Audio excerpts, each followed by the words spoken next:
तो हरियाणा में बीजेपी तीसरी बार सरकार बनाने जा रही है। सरकार के गठन पर सबकी नजरें हैं।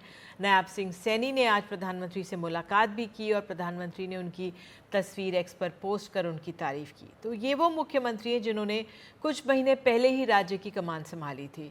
अब जीत के बाद इनके शांत तरीके से छोटी सभाएं, नाराज नेताओं के घर जाकर मिलना या फिर जनता से सीधे संपर्क की चर्चा हो रही है।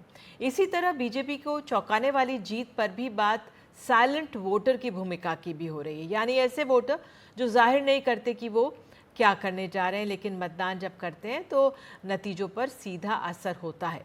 तो हरियाणा में बीजेपी की जीत में अहम भूमिका रही है इनकी।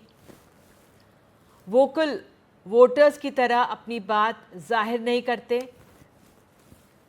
अपनी बात किसी को बताते नहीं, पर्दे के पीछे रहकर ही असर दिखता है इनका। राजनीतिक वाद विवाद में उलझे बिना वोट करते हैं। महिलाओं, बुजुर्गों का बड़ा वर्ग भी और दलित वोट, शेड्यूल कास्ट वोट भी इसमें एक अहम भूमिका निभाते हैं। इस पर बात करने के लिए पहले आगे बढ़ने से पहले हरियाणा के पूर्व मुख्यमंत्री मनोहर लाल खट्टर को सुन लेते हैं। उन्होंने भी साइलेंट वोटर्स की बात कही थी।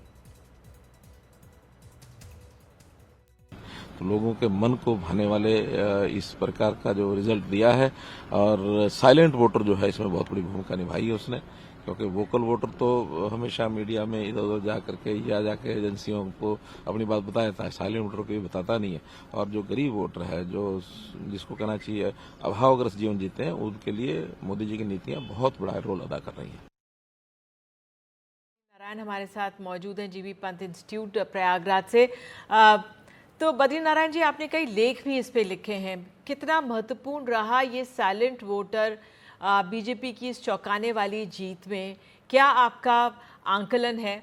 करीब 21 से 25% अगर हम माने, क्या ये वही शेड्यूल कास्ट समुदाय माना जाए? अगर 17 सीटें आरक्षित थी तो उसमें से बीजेपी ने 9 जीती, कांग्रेस ने 8 जीती। आपका क्या आंकलन इस साइलेंट वोटर पर? देखिए निधि, ये चुनाव का जब चल रहा था और दो तरह की वॉइसेस बहुत डोमिनेंट थी। एक तो हरियाणा में प्रो कांग्रेस वॉइस जो मोस्टली जाटोज इसको लीड कर रहे थे, और मीडिया वॉइस भी इतना डोमिनेंट थी कांग्रेस को लेकर के कि कांग्रेस जीत रही है, कांग्रेस जीत रही है, कांग्रेस जीत रही है। उसने क्या हुआ कि जो जो जनता के एक बड़ा वर्ग था जिसके मन में था कि उसने अपने अलग चॉइस चुन रखे थे, वो बोलना बंद कर दिया उसने। वो बोलना बंद कर दिया क्योंकि वो उसको कुछ सुनने वाला नहीं था, चाहे ना जर्नलिस्ट, ना सेफोलॉजिस्ट, ना पॉलिटिकल एनालिस्ट। तो वो उसने बोलना बंद कर दिया। उसमें बड़ी संख्या में नॉन जाट जाट वोटर्स थे, महिलाएं थी, ऐसे युवा थे जो मोदी की नीतियों से प्रभावित थे। वो बहुत हल्के में कोई बात कहते थे। और ये जो साइलेंट वोटर होता है निधि, वो या तो चुप रहता है, या मेटाफर्स में बात करता है, या कंफ्यूज करता है आपको, या स्किप करता है। तो ये सारे साइलेंट वोटर मतलब सिर्फ चुप रहने वाला नहीं, वो जो आपको डायरेक्ट आपके पॉलिटिकल चॉइस के आंसर को ना दे। तो इस तरह का एक बड़ा वर्ग था जिसमें दलितों का एक बड़ा वर्ग था, क्योंकि जो वीक होता है वो अपने डोमिनेंट के सामने अपनी तय तो किए होता है, कन्विक्शंस होता है उसको, लेकिन वो बोलता नहीं। तो वो दलितों का एक बड़ा वर्ग था और वो इस चुनाव में दिखाई भी पड़ा। मैं एक लेख हमने जो हिंदुस्तान में लिखी थी एसटी में, उसमें मैंने कहा था कि ये दो पलड़े, कांग्रेस और बीजेपी के पलड़े बराबर हैं। एक इसमें साइलेंट वोटर ही इसको जीत की तरफ ले जाए, किसी की तरफ जिस तरफ जाएगा वो जीतेगा।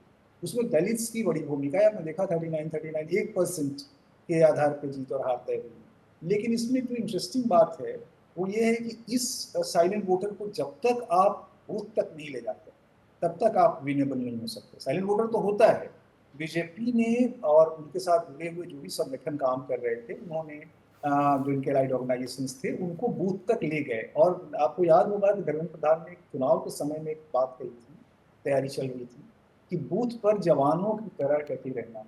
और ये बूथ मैनेजमेंट, बूथ पर काम करना, आरएसएस के जो कार्डर्स हैं, बीजेपी के और एलाइड ऑर्गेनाइजेशंस हैं, उन्होंने इन साइलेंट वोटर्स को बूथ तक ले गए और वहां पर उसको जीत की तरफ ले गए। इसमें देखिए सब क्लासिफिकेशन की भी भूमिका है।